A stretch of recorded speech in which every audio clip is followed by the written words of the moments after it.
বন্ধুরা কেমন আছেন? আশা করি ভালো আছেন। আমি আপনাদের মাঝে দুইটা কথা বলবো। যদি ভালো লাগে লাইক, কমেন্ট, শেয়ার, ফলো করবেন, করে সবাইকে দেখার সুযোগ করে দিবেন। আপন লোকে যদি ছুরি মারে, কেউ কি সহ্য করতে পারে? পারে না। ব্লাড সম্পর্ক ছাড়া যদি কেউ বুকের মাঝে ছুরি মারে, সেটা সহ্য হয়। মিষ্টি কথা বলে যদি আপন নিজের লোক যদি কষ্ট দেয়, বেদনা দেয়, তাহলে এই কষ্টটা সারা জীবন কষ্ট রয়ে যায় বুকের মাঝে চাপা দিয়ে। আমি কেন বলতেছি আপনারা শুনেন।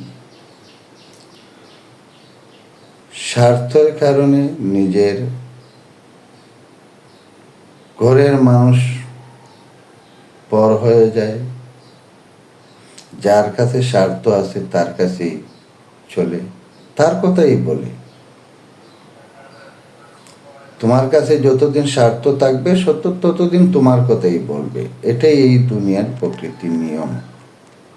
কিন্তু আমি এটাই বুঝতে পারি না, স্বার্থ কি? স্বার্থ মানুষের আইসকে আইজ আসি কাইনি।